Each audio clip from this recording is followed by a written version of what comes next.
Thank you all for coming. I really appreciate it. And thank you all for supporting our the series and the project, the groundwork project that we worked hard on since January. Many of you supported that through filling in our surveys and through following along in the newsletter that we did. So thank you for that. Today, the schedule is that we have 3 panel members here. I'm going to briefly introduce them and also introduce what groundwork is. And then I'm going to give each of them an initial question. And we're going to have lots of time to also answer your questions. The idea behind this is that I had heard that there was a lot of, it's quite a confusing system sometimes for people to figure out how to access home care, how to know the resources that are going to be available as we age in place in Alberta.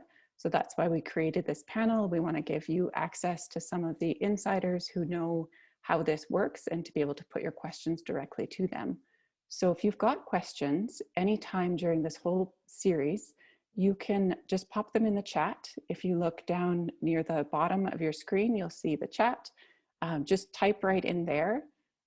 There's staff with Caregivers Alberta who are going to be watching the chat and pulling out those questions for us. If you want to introduce your question yourself, you can also use the little reaction. There's a thing that says reactions. Just select the raise hand reaction, and that'll indicate that you want to ask the question yourself, or you can just say that when you put the question into the chat. We'd love to hear you introduce your question, or you can just put your question in there and I can ask it. That's no problem. So the 3 panelists that we have today are Dr. Jasneet Parmar. She is speaking as Associate Professor at the U of A. She's been studying the role of caregivers for many years and helping to support them in Alberta's healthcare system. She's also a doctor herself and the medical lead for home care with AHS. So she's got lots of insider and outsider's perspective there. We'll also have Sandy Sereda, who is the Executive Director of Caregivers Alberta and has been following what's been happening on the provincial front, what changes are upcoming in the system. And we also have Cuthbertson, who is one of the coaches with Caregivers Alberta. So if you call them and you need advice, help navigating the system, she's one of the people who answers those calls. So to give you a little bit of background on myself, I'm a journalist with the Edmonton Journal. I've been there since 2006, also a columnist, and I've been covering City Hall coverage is where most of you might know me from. But when I went away, I took a break, about a 1-year break, and then I came back to the Journal with the idea that I wanted to explore how we could better connect with the community, how we can restore trust that way and make sure that our coverage is more relevant to the people, to what people need. I'll just let you mute yourselves.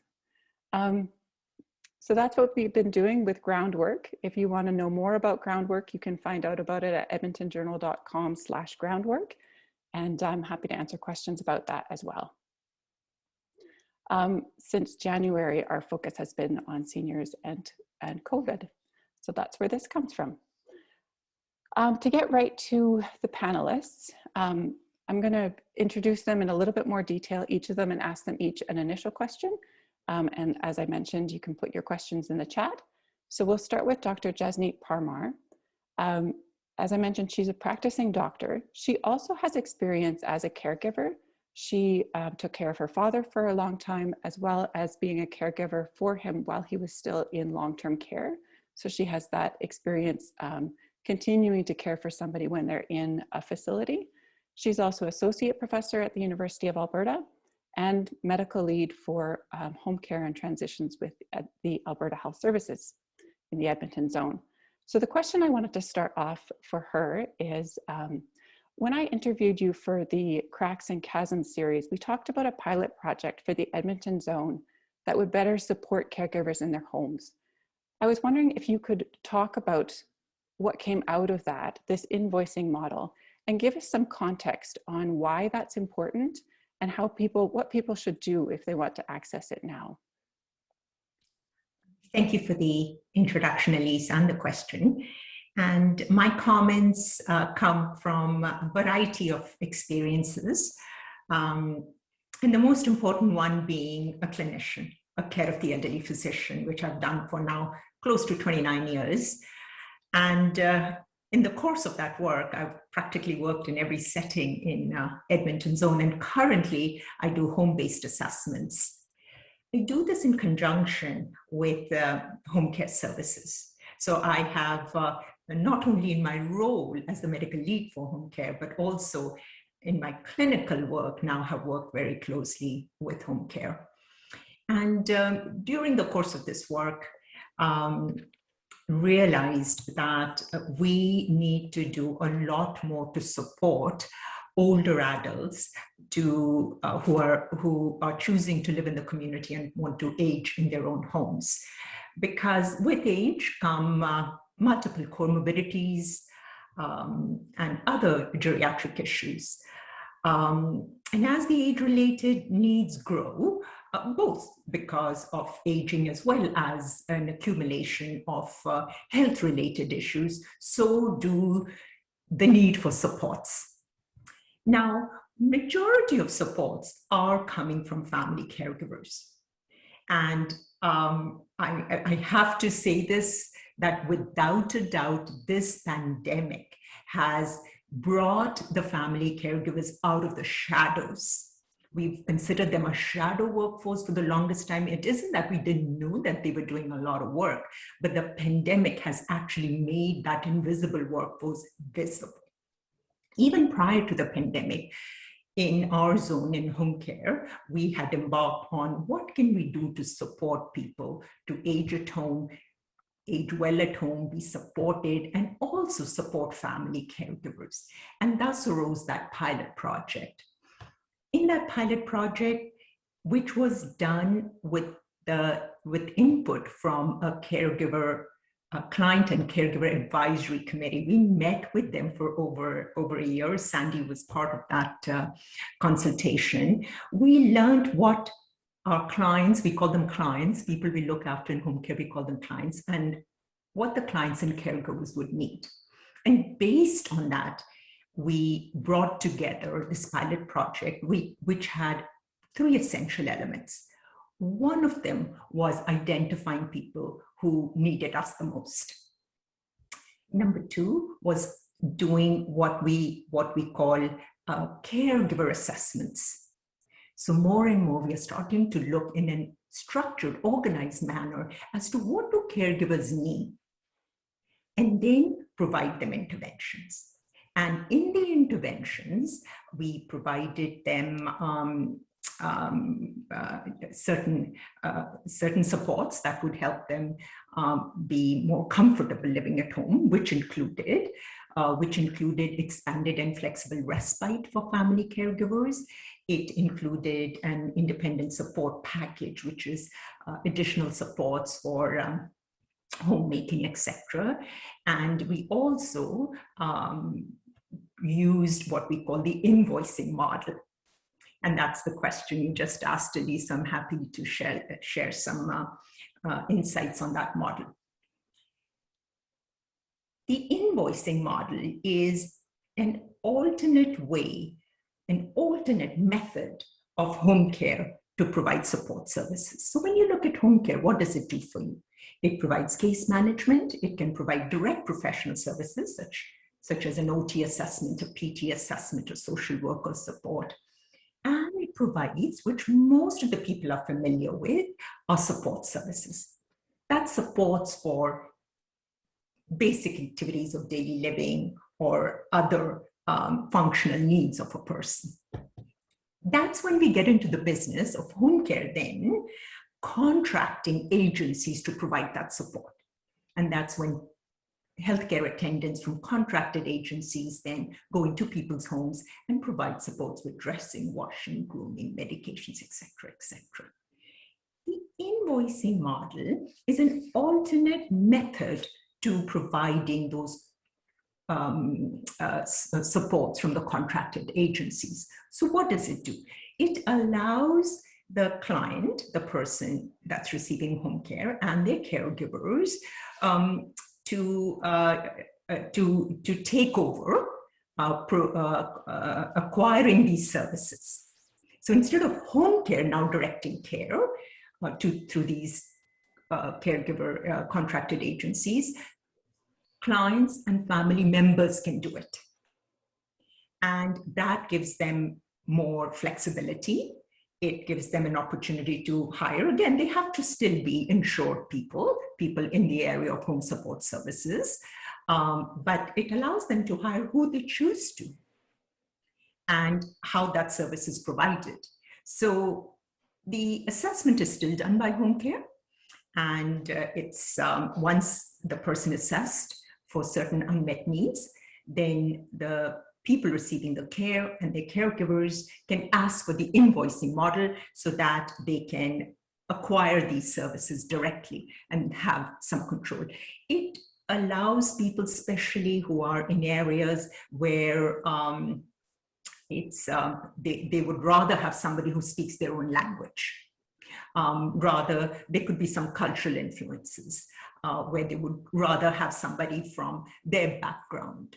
And it also provides for consistency when they find somebody who really they like and value, and it gives them the consistency of that person. So there are many upsides to it. And what did this pilot show? Just to wrap this answer up, it actually reduced the caregiver distress. It gave the clients and the caregivers a real choice to stay at home. We evaluated it after a year, and it gave both the home care staff as well as the clients and their caregivers a lot of satisfaction with these interventions when they were put into place. So it was found to be therapeutic for both the receivers and the care providers. Yeah. And if right now it's only available in the Edmonton zone, although Dr. Jim Silvius had told me that they're looking at rolling it out to the whole province. And okay, good. And if that's my understanding, Elise. Yes, that's what Dr. Silvius had told me. So not asking you to speak for him, but if somebody in Edmonton wants to move to this this alternate approach, do they just ask their case manager about it? That's right.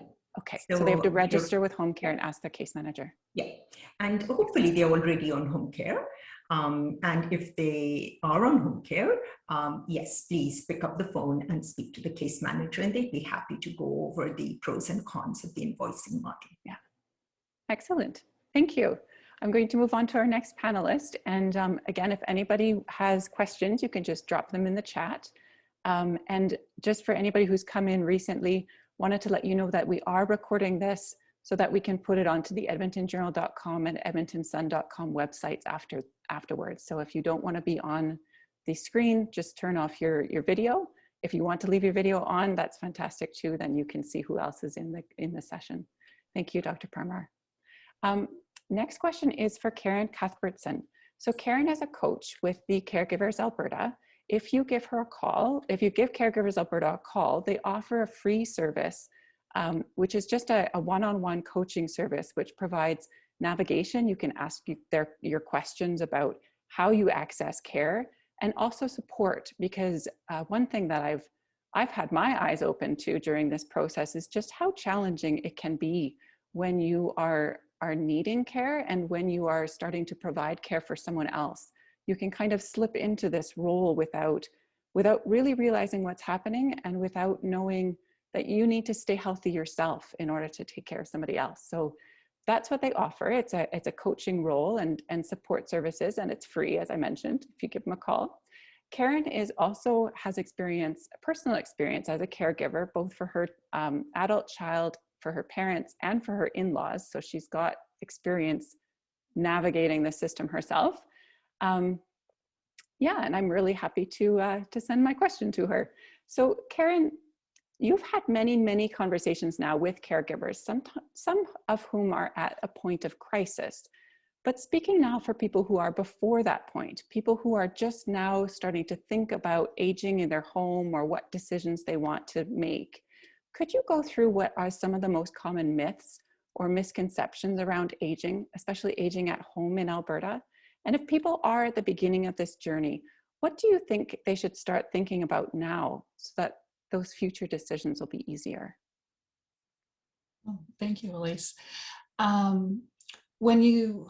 I think the biggest thing is to reach out for help, and don't be afraid to let people know the situation that you're in. I think one of the biggest issues that we end up hearing about is they don't want to burden people. They don't want to have to ask for help. They don't want other people to maybe know the situation that they're in. And because of that, a lot of people wait far too long to reach out. And we have a lot of people who are either in burnout or borderline for burnout, to the point where they can't do the caregiving anymore on their own. And also kind of what Dr. Parmar was talking about is not knowing that those services are available through the government, through home care and things like that. So I would say number one is to look at who your circle of care is. Look at who you currently have access to, whether it's family members, neighbors, friends, the healthcare professionals that are around you, even maybe a church group or something like that. Like, who do you have that you can call on if you need support? The second one I would say is start documenting things. And this is something I say over and over and over again, is having everything in one place, having your medical information in one place, having your doctor's phone numbers, knowing where to go to for those things so that you're not in a panic to find them. One thing we talk about over and over again in not only the sessions that I do, but in some of the courses that we teach is, in Alberta, you have a green sleeve. Filling out that green sleeve, filling out the information that says, this is what I want if I go into a hospital. And I say to people, everybody over the age of 18 should have one of these filled out. This is not just something to fill out later in life when you think, okay, I'm going to be in hospital. It's a gift that you're giving to your family, letting them know what your wishes are. So getting that information down, filling out that green sleeve, emergency services, they all know it's on top of your refrigerator. That is one of the biggest things. So between that, the health binder, and then just open discussions. Talk to people about how you're feeling. Talk to your family members. Talk to your doctor. Don't be afraid to bring up the topics of what is going on. And talk to your family members, particularly the ones that are going to be helping to take care of you sooner rather than later, so that plans can be put into place. And you can look for supports. You can look for the supports that are already out there. And I know by the time a lot of people end up contacting us, they're just like, oh, gee, I wish I had done this sooner. There's somebody here to help. There's somebody here to listen and to understand what we're going through. I've never heard of a green sleeve before. Where do you find that? How do you fill that out? So there's lots. I just put the link in the chat box for everybody. Oh, thank you, Jonna. And you put it on top of your refrigerator. Yes. But really, any Alberta Health Services sites have them. You can ask for them. And then, as Jonna had put in the link there, there is a link that you can go on to on the computer, and they will send them out to you as well. Interesting. All right. Thank you, Karen. And I'm sure there'll be lots more questions for you. Thanks for being on the panel. I'm going to turn next to Sandy Sereda. She's the Executive Director of Caregivers Alberta. Caregivers Alberta is a small nonprofit, or it was a small nonprofit. It's been growing quite a lot recently with a grant that I got from the provincial government with the goal of helping families to better navigate the system and to be able to figure out this system better. She's also been a great resource for me as I started this project. We were just talking, I had an initial early conversation with her when I really didn't know exactly where it was going, and she spent a lot of time just helping me to get the kind of the lay of the land. So that was really great. My question to her was, I'd like her to be able to give the rest of us a bit of that sense of the lay of the land and the changes that are happening right now on the political scene. Can you walk through for us, Sandy, what is happening provincially on this front, especially with the current review of the Continuing Care Act, and specifically, what are you hoping will come through that act this fall? So the review of that act started, I believe, in the fall of 2020. And they took a considerable amount of time to engage people from or organizations across the province. They've engaged hundreds of people in focus groups and written submissions. The hope is that the final legislation product will come out this fall, and it's an entire package of review for everything from continuing care to long-term care to recognizing that some of these review legislations have not been opened for 30 years. They're trying to review the entire document and all of the associated pieces to pull it in together to one document. Where we have come in is to really advocate for the caregiver themselves. We haven't tried to get into a conversation in terms of long-term care or even home care, but really just to say, we know that caregivers and their families want to remain in community. Most of them actually don't choose to go into long-term care. 93% of people want to age in their home or in a place where they feel like this is their space and their community. And in order to do that, they have to have caregivers. In order to have home care, you almost always have to have a caregiver be able to be part of that team.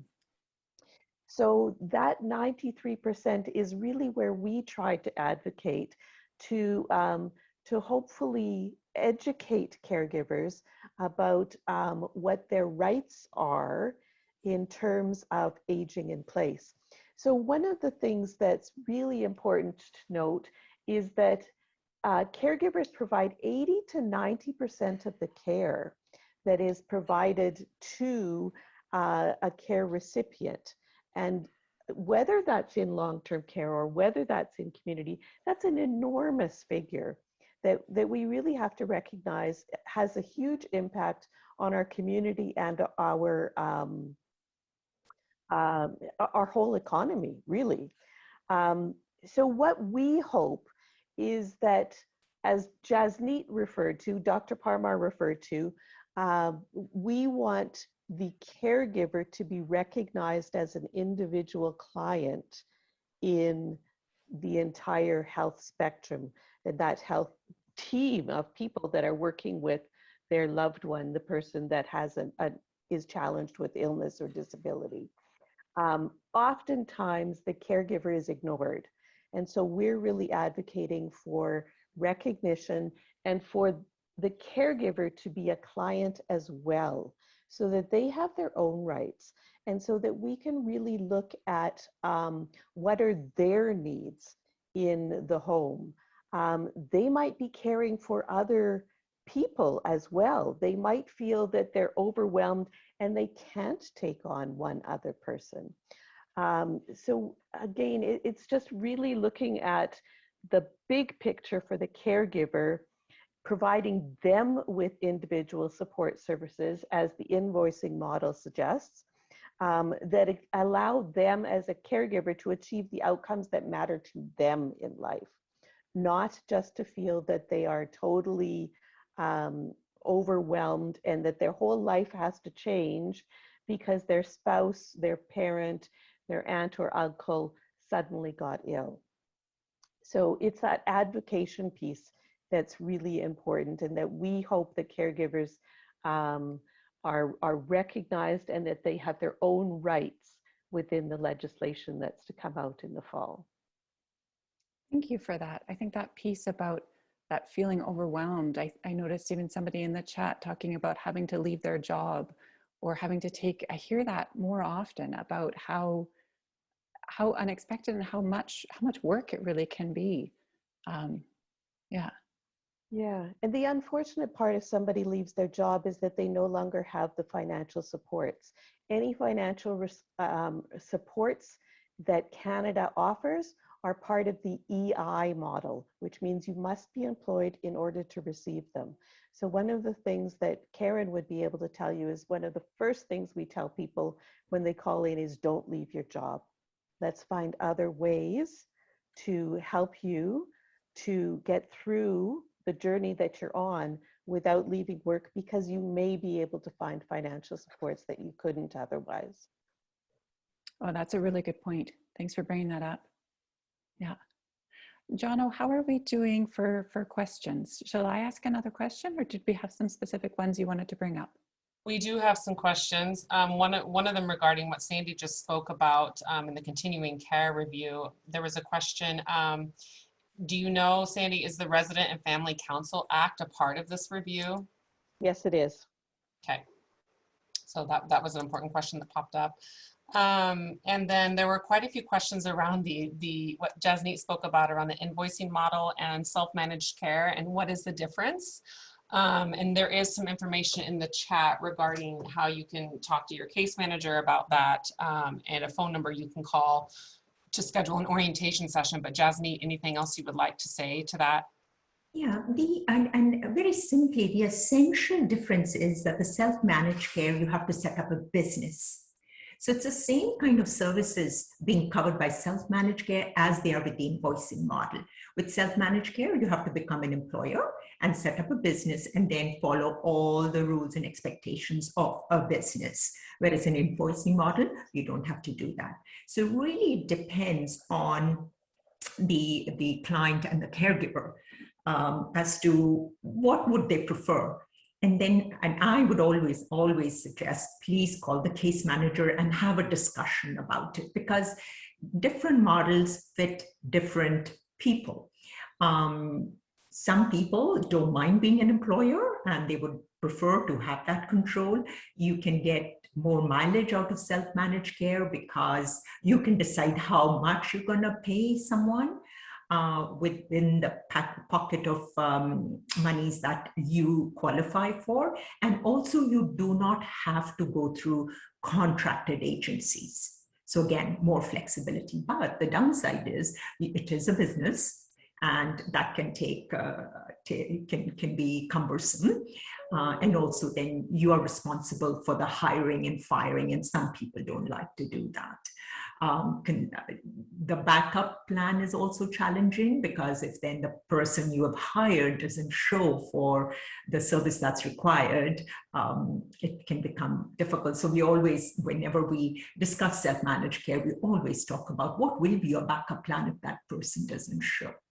With the invoicing model, I've already gone over it. You do not have to set up a business. It does cover similar kind of services, which include personal care, respite, and to some degree, home support services.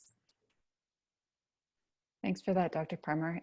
One thing to mention is that if you do choose to go to self-managed care, some people don't know about the local nonprofit that is set up to help people with all the paperwork.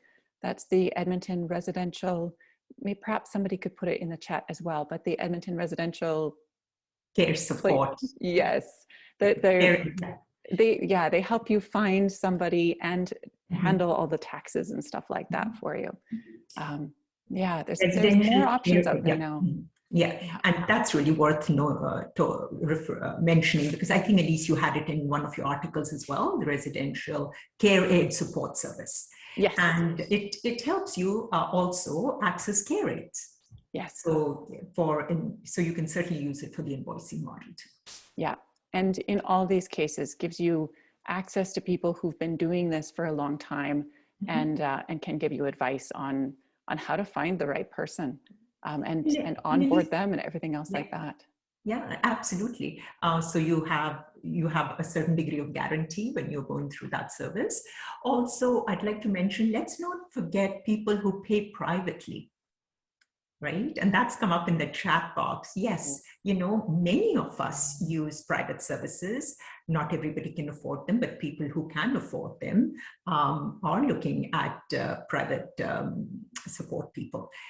So yeah, the question then becomes, where do you go to find them? Yeah.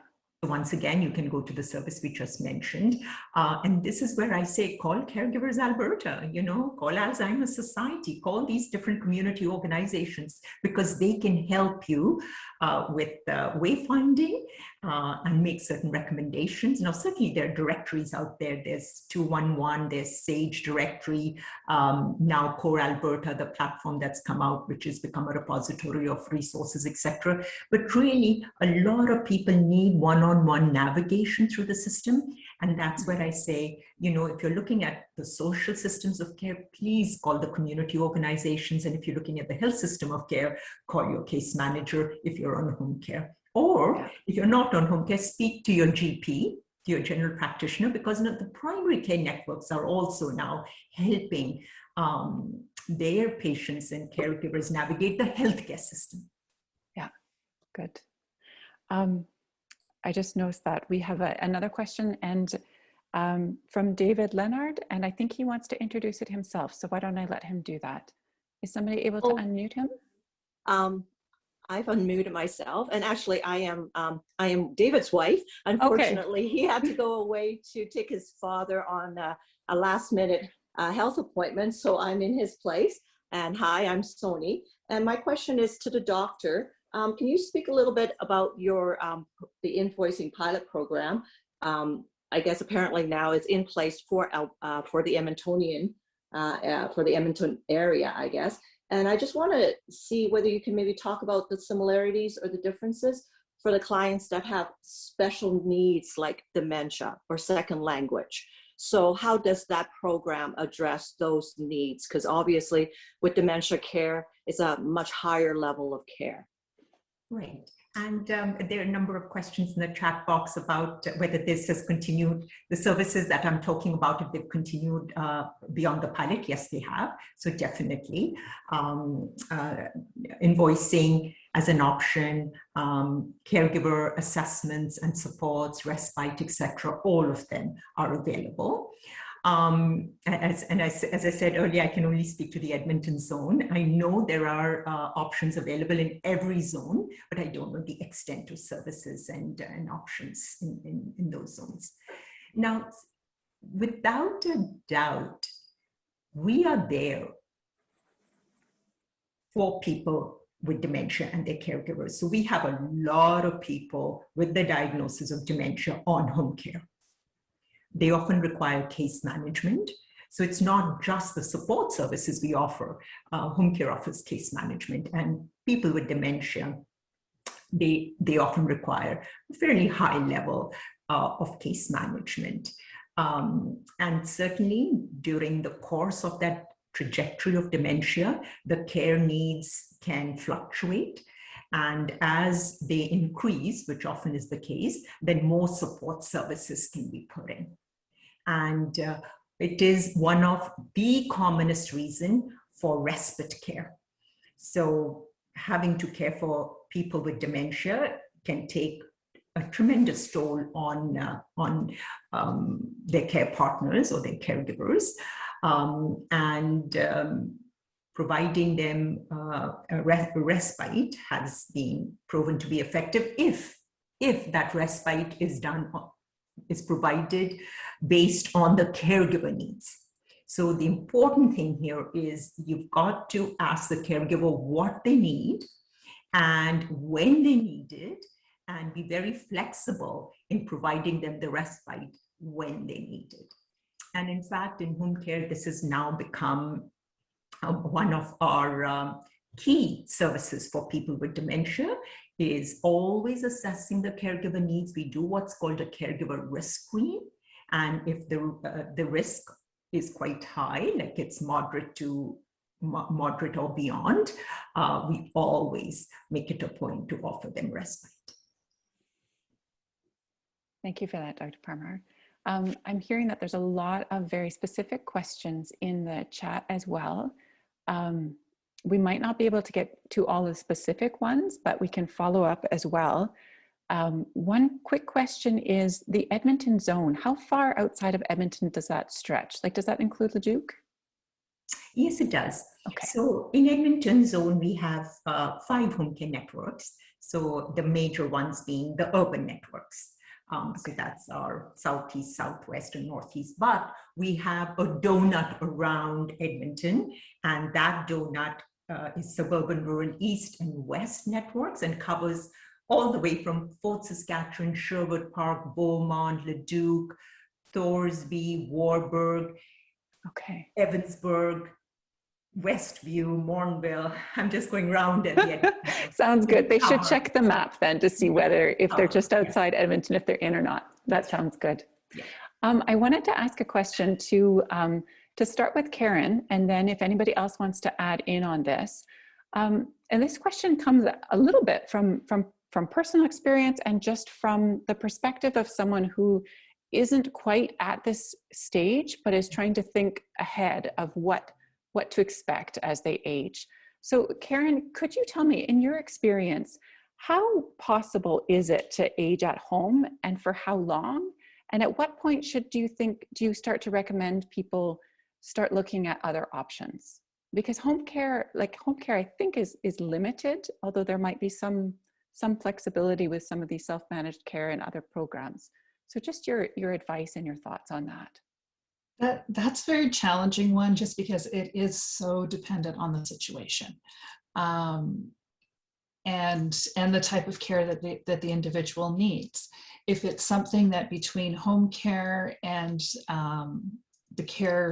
the full-time caregiver can provide, then yes, people can stay in their homes longer.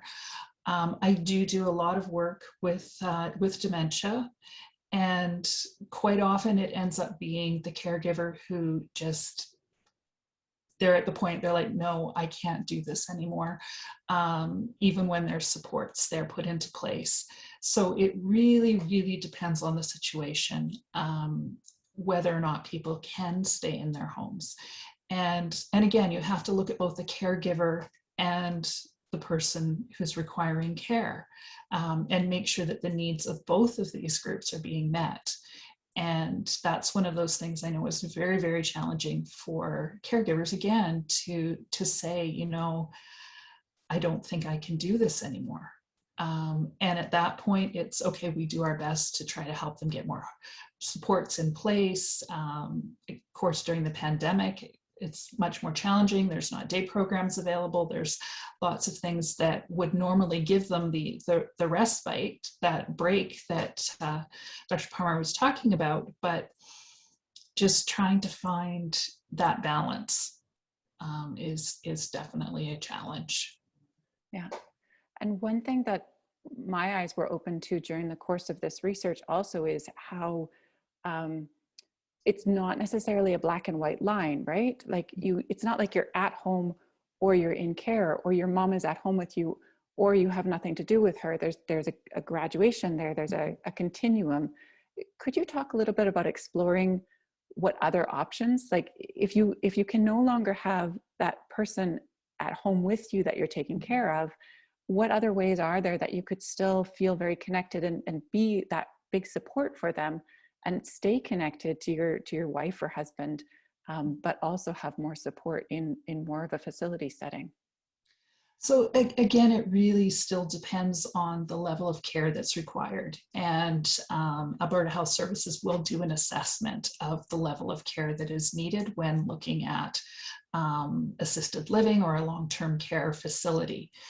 And so then participating, like what I see a lot of people liking to do is maybe use the lodges. So maybe there's meals being provided, there's somebody who's there, but you still have an apartment. And quite often you can even look at a lodge for a situation that a couple could move there together. So maybe one person needing a little bit more care and the other one is still able to assist. Home care can still go in and support people in those types of facilities as well. So it's very much looking at the different levels of support that are needed and then how much participation. And again, everything with COVID has really put a huge damper on all of this, because I have a lot of caregivers who literally would spend 3-4 hours a day with a parent who was in an assisted living facility. So they're still getting that contact, they're still going out, they're still doing things, but the everyday care, that's like the helping with the washing and the showering, and if they needed to have incontinence issues dealt with, different things like that are being dealt with that maybe the caregiver wasn't comfortable dealing with or didn't feel they were capable of. Those are being dealt with by the facility, but they still could spend the time together during the day. Yeah. So again, right now, and again, this is something that Sandy and Dr. Parmar might be able to talk to a little bit more, is what the pandemic has done to those types of situations, that it has become much more of an all or nothing, just because of the visitation and not being able to see your loved one. And so it's changed the light of a lot of what's going on. And so we do have a lot of caregivers now who are, I want to keep everybody at home for as long as possible. I don't want to have any type of facility involved, because of the fact that they're basically looking at that as a cutoff line. I've basically given up and I can't see them any longer. Whereas outside of the pandemic, that wasn't necessarily the case in all locations. That's a really good point. Anything else that Dr. Parmar or Sandy would like to add on that about how long it's possible to stay home, and how to give advice or to navigate that? Elise, as I was saying earlier, most of my experiences come from my clinical work. Yeah. Being at this work for 29 years, and it's been a real privilege. It's been a real privilege. Average age of my patient is over 80. So I'm part of the specialized geriatric program here in the Edmonton zone, and it has been a wonderful program that has supported the care of the older adults, particularly in supporting them at home. So what we find is, as Karen was saying, it's that dyad, it's that care receiver or patient, whatever you may call them, and the caregiver unit that comes to that decision whether they can manage at home anymore or not. It could be because the care receiver's own condition is deteriorating.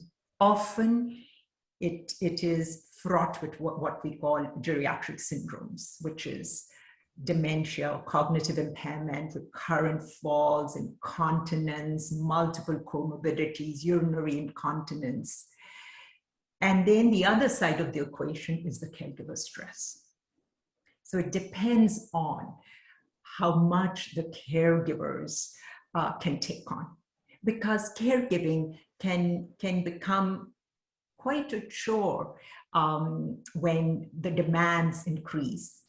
And what we have to keep in mind is that it's the care work over time. So it's the duration of the care and the load of care. It's that combination that burns caregivers out. And that it's often this unit that now has reached the point where they cannot manage in the community. So what are we trying to change now, right? Because we have recognized that housing people in long-term care should not be the only option. So what has emerged in the last decade is many options, and Karen was elaborating some of those. We now have a lot more choices. Previously, it was either home or nursing home. Now we have a lot of different settings and services. Lodges were always there, but they've expanded in numbers and what they can provide. There are quite a few private assisted living facilities that have gone up that provide a whole range of services. Once again, it's a question of affordability. And again, in the public healthcare system now, we have various options designated: supportive living, nursing home level of care, auxiliary level of care, which we call facility living. Now, sometimes people end up moving through a few of these options, which some people don't mind. You know, they want to be in the lowest level of care and be as independent as possible, right? And they don't mind starting there, and then as they fail, they move to higher levels of care. But other people find that troublesome. So that's one of the downside of having so many options, is that people may end up making multiple transitions.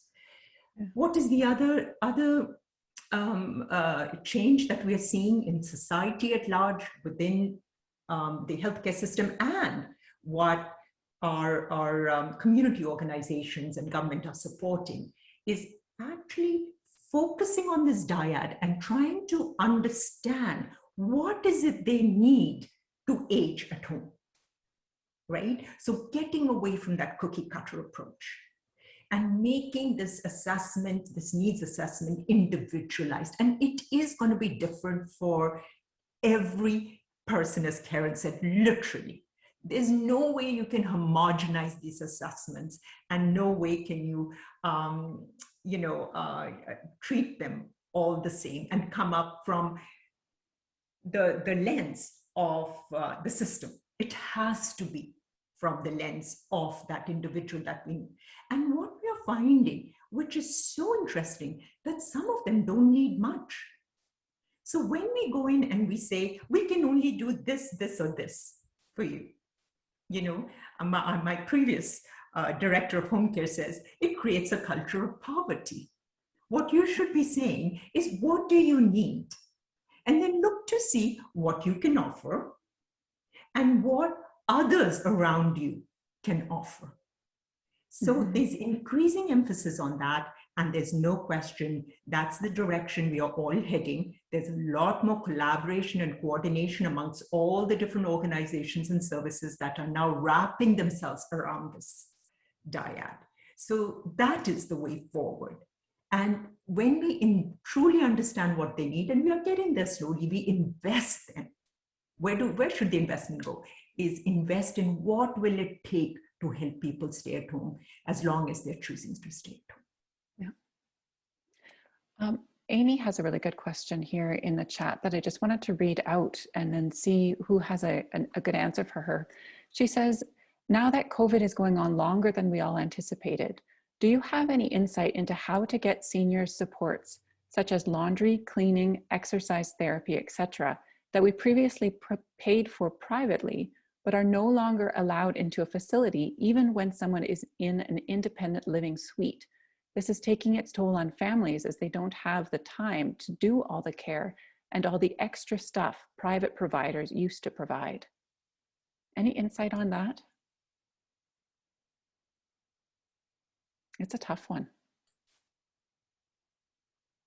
So I wonder if, Amy, if your mind has changed somewhat with the new order, because it does allow more designated support people who can now go into a facility and provide what's considered essential services, or whatever is essential, whatever is deemed essential. Again, now they're focusing back on the needs of the residents, and the caregivers, they get to decide what is essential for that resident's mental and physical health being.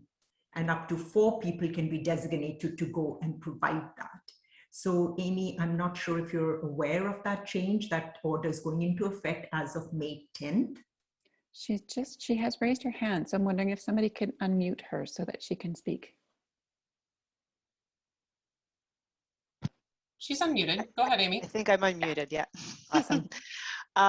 Yeah, I mean, I might need to look into exactly what the order includes, but from what we've read so far, and perhaps it hasn't been super clear, is that yes, you can have more family come in, or more caregivers, but when you're in a situation where not a lot of family lives close by, and the ones that do work full time, our challenge has been with my grandmother particularly, is that she can't get a lot of these services that she got before. They just don't exist. And so the two people who are able to go in, who also work full time, are trying to change the sheets, do the laundry, do the you know, garbages, cleaning, that kind of thing, on top of injections, medications, any of the extra care. And this becomes additionally complicated when you've got somebody who I'm sure is, this is probably very common, like my grandma, who's been in and out of the hospital because of, you know, salmonella, C. diff, fell, broke a hip, that kind of thing, all during COVID, and then they end up on isolation. And so there's no plan for who's going to remove her garbage, or are we just going to let it build up for 2 weeks in her unit? So my understanding with the new rules is that it doesn't necessarily, it's not going to change significantly. Like, they won't then allow a cleaner to come in, because that cleaner is going into multiple other people's homes. And they may not let an exercise therapist come in because that person is also interacting with multiple other people. It's just that we could have more family, but of course the family lives out of town, and so that's difficult for them to come in and do those kind of everyday things. So I don't know if that gives a little bit more perspective to the question, or maybe I need to look somewhere else for some of the information that I'm trying to find out. I think it's a really good point, Amy. And I also think I think we're waiting to see in some ways, and I'll let Dr. Parmar answer this as well, but I think we're waiting to see exactly how those orders will play out in the different homes, because the residents also and the family members have to be engaged to decide how much openness in each particular home they're going to have. I've just started those conversations with one facility operator in particular to try understand how they're going to navigate that. And just to throw it out there, if anybody else has, as you have experiences with the homes that your loved ones are in, I'd love to hear about them, because I'd love to hear, like, this isn't going to be easy for anybody, not for the family members, not for the operators, to try and navigate how much risk each home allows and how to bring people together in a way that they can hear from each other and agree on something together. Like, that's a massive task. So I'll let Dr. Parmar say something too, but I'm not sure it's answered yet. Yeah, Elise, and I'm glad you're embarking on that journey, because I think we do need consistency when it comes to application of these different orders. And the order has broadened, there's no question about it. It now will depend on how it actually gets applied in the settings. And Amy, a few things I'll just mention to you, you may want to explore, and you can always write to me as well, Amy, and we can have a chat about it. So if it is direct care your grandmother needs, then she should be on home care, and they should be able to provide for the direct care, like dressing, washing, grooming, and also injections, etc. So if it's medical nursing needs or medical needs, they can also navigate those waters, and certain direct professional services are also provided by home care. But you're quite right, where it gets sticky is the homemaking services, right? Taking out garbage, laundry, etc. Now, most of these facilities, especially congregate facilities, have people who are still providing homemaking. And they are doing laundry and homemaking, and these people are a few people they have hired that families can then contract or pay for, and these people follow all the public health precautions. What this new order has also done, I read it, again, the applicability it'll be a matter of time to see how that plays out. You could hire somebody, you could designate somebody for homemaking as one of the designated support people, and they could go to multiple suites. So just, you may want to read that. I did find it in the order, but that's something you may want to explore more with the facility, because there will be some still conversations you would have to have with the facility if it is somebody that's not already hired by that facility to provide homemaking services. And once again, call organizations like Caregivers Alberta, because they are on top of these things, and they can help answer clarify a lot of this, as well as, they can reach out to people. We are well connected now. We are more and more becoming, how should I put it, no wrong door approach, right? So if you go talk to them, they know who to connect with to get further answers for you. So I know if you call them, they will always support you as long as you need them. It may take them time to find all the answers, but they'll get them for you. Thank you. Jonna, was there any other questions in the chat that you think we can get to right away? I know we'll need to have a couple more questions left. Actually, we've done a pretty good job of getting to them, so. Awesome. Yeah, and I noticed there was quite a bit of conversation around the Continuing Care Act review from the province. I know they had done a large survey about that for the members of the public earlier this year. And last time I checked with the province, they are expecting to put out a report still this spring and to have the new legislation in the fall, although we'll see if those timelines can be met or not. We haven't heard from Sandy recently, and I just wanted to check in before we end our time if there's any further thoughts, Sandy, that you had on advice for people based on all the work that you've done in this area, specifically advice for people who are looking forward to this or who are going through this journey right now. Well, I think that I'm going to echo what Jasneet has said. Please do call us at Caregivers Alberta. We have people on the phones 9 to 5 days a week. We are happy to be able to advocate for you in areas like this. We're happy to refer you to other agencies and help you navigate the system. We have a toll-free number, so if you happen to be calling outside of the Edmonton area, it's a toll-free number. You can, call for free, and yeah, give us a call. We'll sort through things with you. That's what we're here for. Awesome. Thank you very much for that. We're right near the top of the hour, so I'm going to wrap it up. Wanted to thank everybody for coming. Special thank you to our panelists and to the tech support who helped this come off beautifully. And also thank you to the whole Caregivers Alberta team who's been in the chat answering questions for people. As I mentioned, we're going to post the recording of this on the Edmonton Journal site and the Edmonton Sun site. Finally, if you want to know more about the Groundwork project, head over to edmontonjournal.com/groundwork. At that site, there's also an evaluation form. This is a pilot project that we're still learning how to do engagement journalism well. We're learning how to launch these projects and listen deeply to what's really what the key issues are for the community. And your feedback would be great in terms of helping to shape where this goes next. I take all that feedback back and I pass it up the chain so that my bosses and others in the post-media chain can see what we've done and what we've learned. So there's a survey there if you'd like to take it to help us evaluate the project at edmontonjournal.com/groundwork. So thank you again. Thank you to everybody. And we'll let you have your rest of your Tuesday and enjoy the springtime. Thank you.